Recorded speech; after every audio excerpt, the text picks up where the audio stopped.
Alors, on est en train, avec Laurent Brunner, qui est le directeur de Versailles Spectacle, de regarder un extrait du spectacle pyrotechnique sur Marie-Antoinette, qui a lieu pour la 3e année, qui aura lieu pour la 3e année au mois de juillet.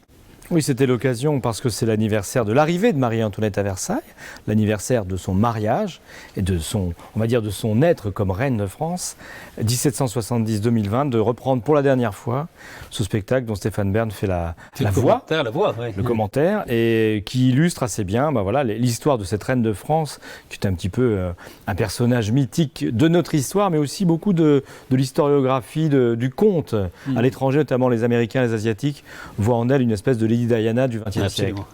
Et c'est un spectacle pyrotechnique, c'est superbe. Enfin.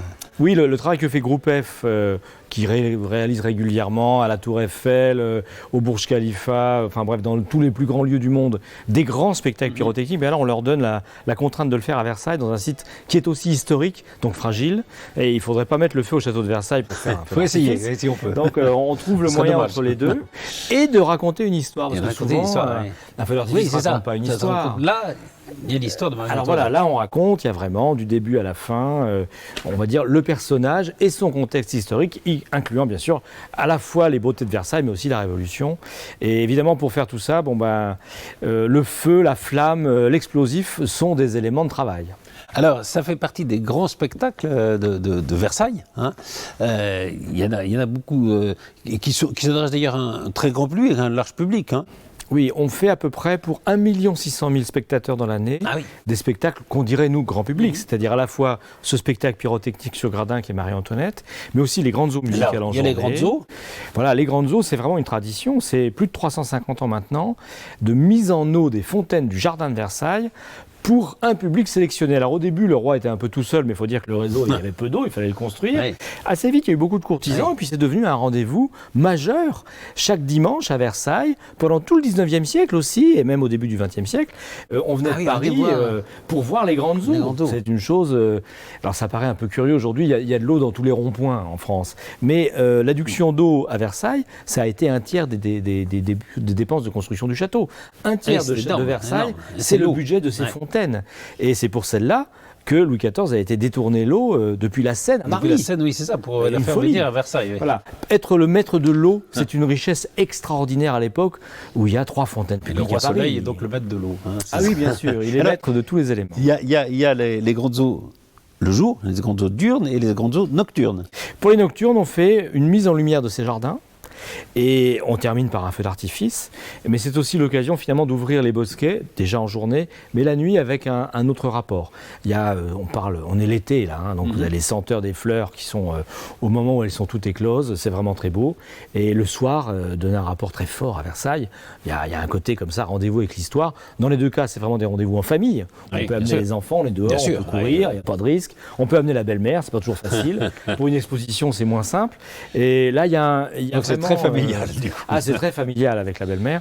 Il y a 3 siècles et demi de contact comme ça entre le public et puis pour toutes ces représentations, on a des musiques qui sont les musiques du temps de Louis XIV, Louis XV, Louis XVI, donc les musiques baroques que les gens aiment bien, de la marche des Turcs, de Lully à la danse des sauvages de Rameau. Voilà, on se fait plaisir dans du patrimoine tout en faisant une très belle balade dans un jardin extraordinaire. Je vous propose, on va regarder un petit extrait.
Alors, il y a aussi les fêtes galantes. Alors les fêtes galantes, c'est un cadeau qu'on fait au public. Il y a en France et à l'étranger aussi beaucoup de gens qui sont passionnés de costumes, Oui. donc dont le trip c'est de se costumer, alors en Louis XVI, en Marie-Antoinette, en grand gentilhomme, mais en ayant souvent réalisé soi-même son costume. Il y a des gens qui passent oui. leur année à confectionner, plus que leur année d'ailleurs. Ah oui, pour l'un ça va être hein, c'est incroyable, j'en ai vu un des costume de fous cardinal. costumes, ouais. Alors non seulement il y a le costume, mais il y a l'ensemble de ce qu'on va appeler la parure, la manière de se maquiller, Ça, c'est la incroyable. perruque. Et donc c'est beaucoup de travail et ils aiment se retrouver entre eux, bien Ouais. sûr. Par définition, Bah, il faut un ça lieu, fait quand une même, assemblée. ouais. Et le lieu dont ils rêvaient tous, c'était Versailles. Ouais. Or, la visite du château de Versailles n'est pas autorisée en costume. Notamment pour En principe. Ah ben, Dans la- absolument oui, jamais. oui. Sauf ce soir-là. Et là, pour ces fêtes galantes qui sont dans l'ensemble de l'appartement du roi, mais on va dans l'opéra, on va dans la chapelle, eh bien, il n'y a que des gens avec des magnifiques costumes, que de la incroyable. musique de cette époque-là. Et ils peuvent ainsi, alors à la fois essayer des jeux comme à l'ancienne, le lance-quenet, faire des essais de danse baroque s'ils ne le savent pas le faire, écouter de la musique, des petits concerts, même de l'orgue à la chapelle, et in fine, faire tous ensemble à pas de danse, galerie des glaces. Incroyable. Alors c'est une soirée de rêve. Et- Quels sont on sait comme ça quels sont les costumes les plus prisés? Est-ce qu'il y a beaucoup de rois, beaucoup de Marie-Antoinette? Non, pas tant que ça, parce que justement, ils ont peur d'être trop facilement oui. identifiés. Alors Ah là, alors par contre, ils sont beaucoup à être. Bon, c'est rarement le peuple. Hein. C'est toujours en personnage de qualité. Oui. Et c'est plutôt. évidemment. Oui, il faut jouer quand même. Voilà, Enfin, c'est plutôt 18e que 17e. Donc, D'accord. on est plutôt à l'époque Marie-Antoinette Louis XV, style d'ailleurs très riche, qu'à l'époque Louis XIV. Mais le résultat est assez éblouissant. Et l'année dernière, par exemple, ici, on les a tous réunis pour une photo finale et ils ont rempli l'opéra comme à l'époque, avec les costumes. Et c'est des gens qui viennent d'un peu partout? Alors, c'est des gens qui viennent d'un peu partout, du monde entier, y compris monde des entier, hein, Japonais, ouais. bien sûr des Américains, des Russes, de toute classe sociale. Finalement, c'est un hobby comme un autre. Donc, c'est pas spécialement parce qu'on va avoir plus de moyens qu'on va se payer un beau costume de roi. C'est plus par définition une volonté. C'est vraiment comme le train électrique ou le collectionneur de modélisme. C'est vraiment, c'est ça. Ouais, le hobby. c'est une passion, quoi. C'est une passion absolue. Et comme vous le disiez, il y a peut-être des gens qui achètent, mais il y a aussi des gens qui confectionnent eux-mêmes et qui passent voilà, leur temps, leur hobby à faire ça, quoi. Ah oui, ce sont de vrais costumes, à la différence, comme ils disent, des costumes loués. Oui, C'est ça la différence. oui c'est ça, c'est pas des Alors, gens qui louent un costume. Voilà, là Est-ce c'est qu'on- vraiment ça.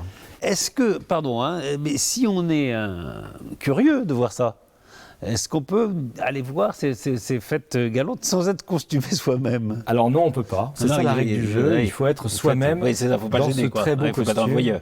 Non, voilà, on peut les voir à l'extérieur avant qu'ils arrivent. Bon, mais c'est pas pareil. Et ça, je crois que vraiment c'est important. Il n'y a pas là de spectacle. C'est plutôt Non, c'est pas un spectacle, une c'est le plaisir proposition. des Voilà. gens. Alors il y a des moments de spectacle, bien entendu, pour fournir, mais ils sont eux-mêmes au regard des autres. Et c'est vraiment très beau. Alors, autre moment qui est aussi très festif et costumé, c'est justement le bal costumé. Alors le bal masqué, on va bal dire masqué, que c'est un plutôt. peu l'inverse de ça. C'est-à-dire, souvent, ce ne sont pas des gens qui ont fait eux-mêmes le costume, c'est vraiment là, c'est des gens masques qui louent qu'on le costume. achète, oui. Et on le fait dans l'orangerie, qui est cette espèce de cathédrale pour les plantes construite par le nôtre, immense, Sublime. somptueuse.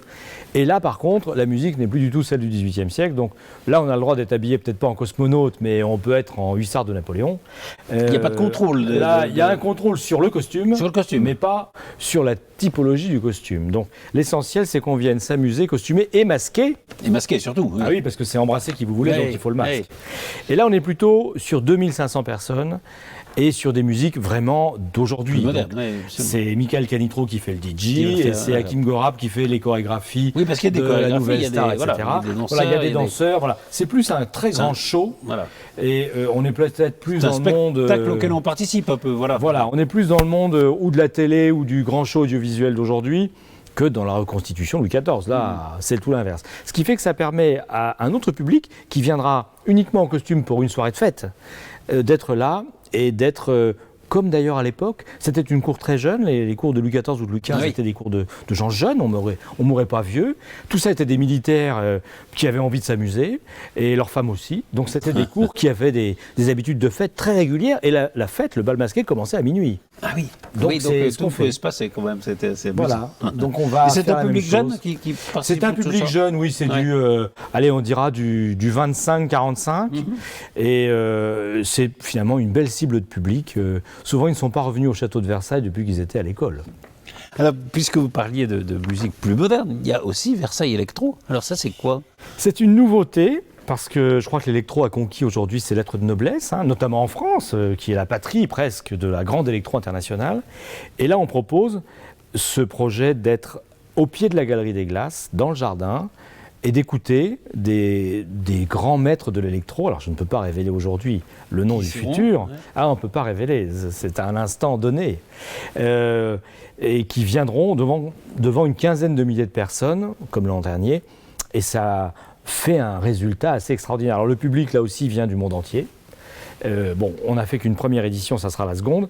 Mais je crois que là, il y a le côté, le début de l'été, l'extérieur, oui, Versailles. Tout ça se passe plutôt voilà, l'été. C'est une soirée qui, cette fois-ci, regroupe plutôt un public un petit peu plus jeune. On est entre 20 et 40.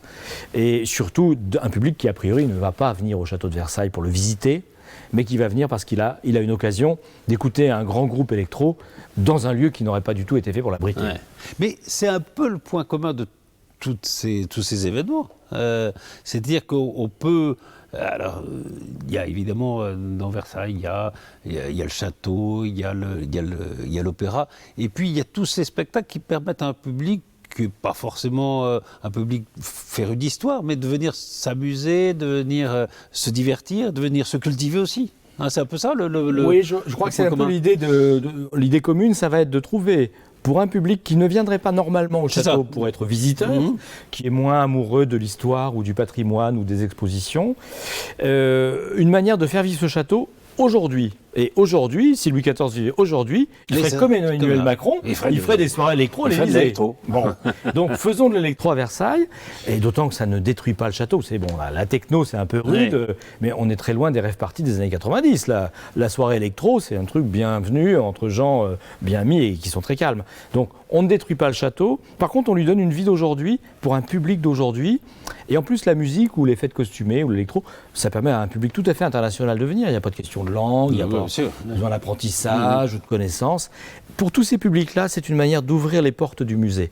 Et si j'y suis venu, peut-être j'y reviendrai à un autre moment, en famille, avec mes enfants. Oui, absolument, je peux aller ailleurs. D'autres découvertes. Je peux découvrir. Je crois qu'aujourd'hui, ouvrir le patrimoine, c'est aussi l'ouvrir d'autres manières à d'autres publics. C'est bien la preuve que Versailles est éternel. C'est ça, et que ça doit continuer. Merci beaucoup, Laurent Bruner. Merci, Patrice.